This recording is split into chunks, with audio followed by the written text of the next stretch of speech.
because that is what it's all about, guys. Especially at this age, it's so critical to instill this in yourself.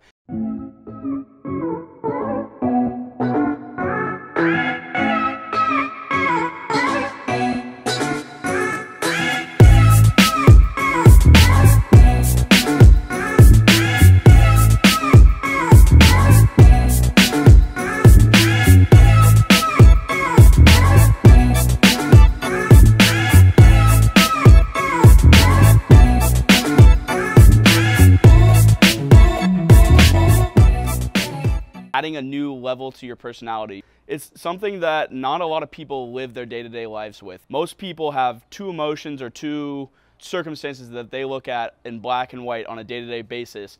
And one thing that you can do and start to be aware of subconsciously in your ego, adding the thought that maybe there is something else than when things are going well and when things are going badly. So say you're having, a time in your life, a period of time, a day, a week, a month, a year, where you think things are going really well. Or you have a time in your life, a period of time, a day, a week, a month, where you feel like things are going poorly. Add a third dimension to your life, into your thinking, and that would be that regardless of whether things are going well or they're going poorly, that you have an ultimate truth to yourself, that you're going to accomplish the things that you've set out to do, because there's always going to be speed bumps. There's going to be the speed bump before the speed hump. Things are going to be hard, but if you can have this third layer to yourself of an ultimate truth that whether you're trying to make $1 million and you haven't made a cent yet, that you're still going to get it. You're still going to make that $1 million, whether that's tomorrow or in 10 years or 30 years, because it just doesn't matter. We have one life to live.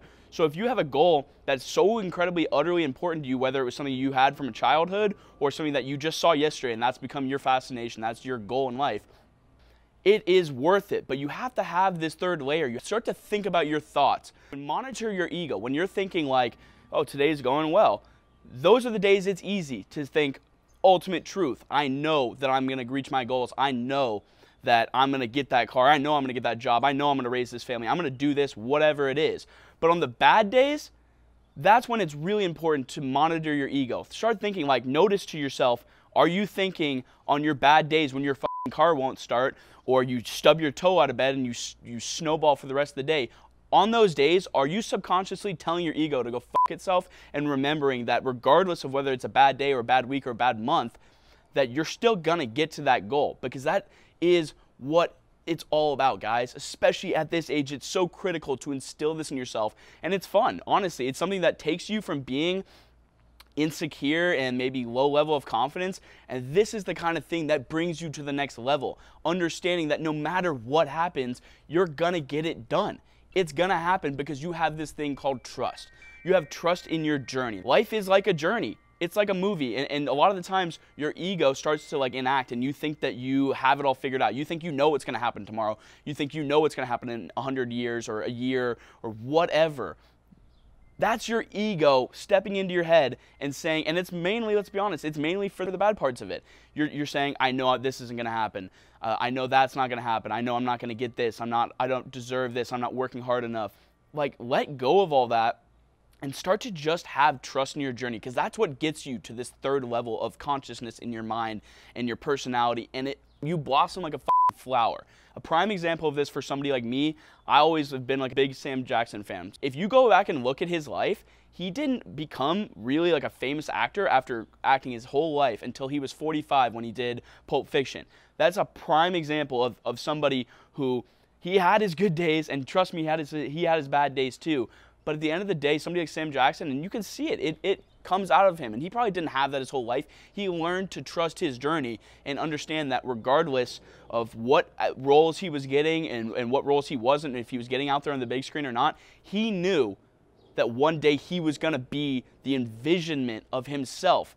And so when he had good days and when he had bad days, he had the same ultimate truth in his head, which was that vision of who he was going to be. He probably saw himself every night before he went to bed, whether he was in a one-bedroom apartment by himself, like struggling to pay the bills. He probably envisioned himself with the mustache and the little afro and John Travolta fucking smoking fools, because he knew that he could portray it. He just had to earn it. And he trusted his journey every day. And look what happens, guys. Learn to understand that when you're young, it's hard to let all these things go, but you have to, because life is hard. Yes, life is confusing, but at the end of the day, life is fun if you let it. Start to have trust in your journey, start to monitor your ego, and realize that on your good days and your bad days, you have to have the same vision. You don't have to have the things yet to feel like you're gonna have them. Once you start to trust your journey at a young age and you start to blur out all the bullshit, good things happen because you are clear on what you're thinking, because you attract what you think on a day-to-day, minute-to-minute basis. You tell the world what you want, and whether it's good or bad, you're gonna get it. But if you're always constantly having bad or good circumstances, that's inevitable. It's gonna happen. But if you're constantly thinking of the main goal, eyes on the prize, baby, you're gonna see, whether it's tomorrow or the last breath you take, that you have accomplished what you want. But you have one chance at it. And if you ruin it, you get one thing in return, and that's guilt.